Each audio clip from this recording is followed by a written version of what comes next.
Welcome back to a chapter a day. It is Tuesday, July the 16th, and we will be reading Deuteronomy chapter 30. Wow, we are wrapping up Deuteronomy. So let's see what more Moses has to remind the children of Israel of as they move forward.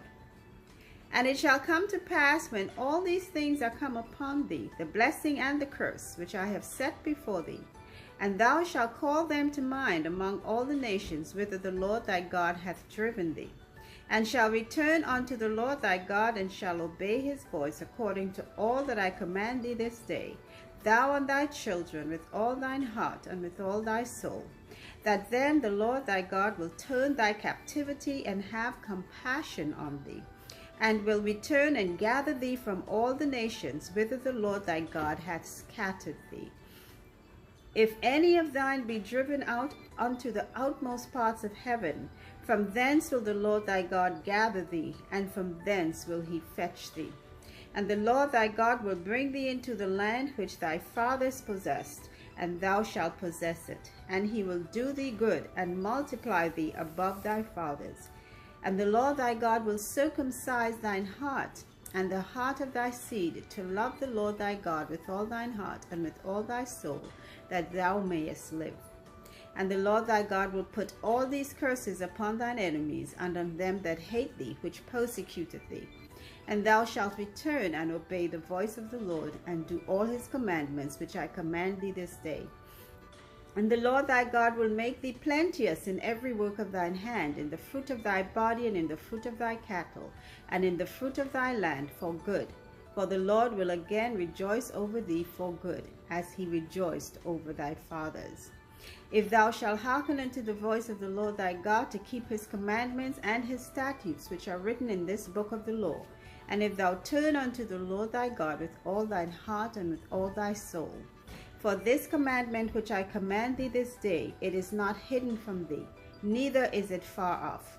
It is not in heaven, that thou shouldest say, Who shall go up for us to heaven, and bring it unto us, that we may hear it and do it? Neither is it beyond the sea, that thou shouldest say, Who shall go over the sea for us, and bring it unto us, that we may hear it and do it? But the word is very nigh unto thee, in thy mouth and in thy heart, that thou mayest do it. So I have set before thee this day life and good, and death and evil. In that I command thee this day to love the Lord thy God, to walk in his ways, and to keep his commandments and his statutes, and his judgments, that thou mayest live and multiply.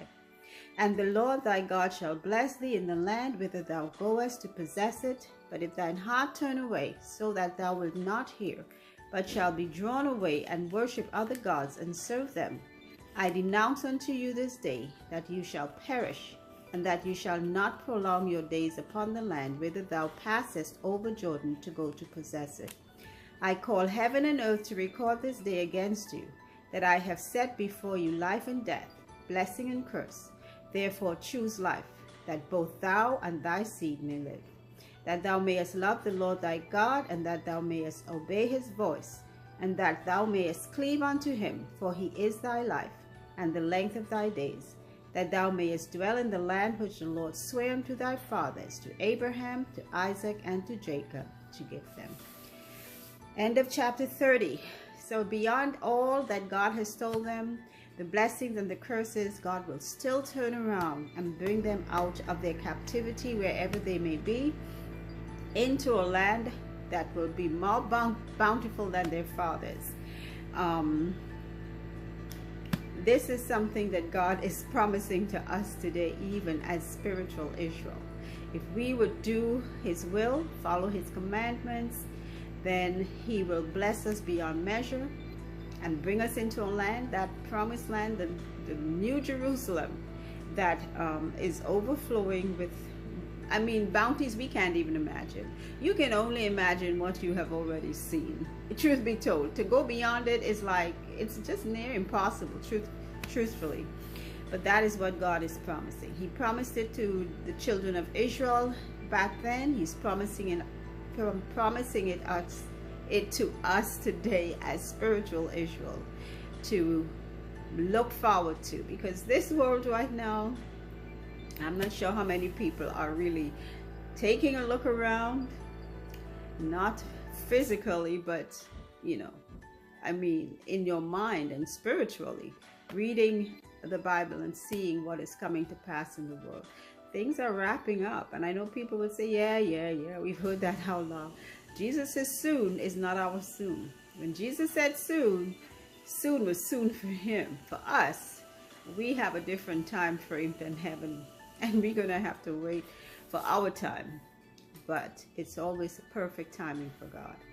So, like God said, he told them to do the right thing and you have life. You do the wrong thing and you'll be choosing death. And that's the same thing for us today. So, until our next reading, remember, faith comes by the hearing of God's word. So take care. Bye.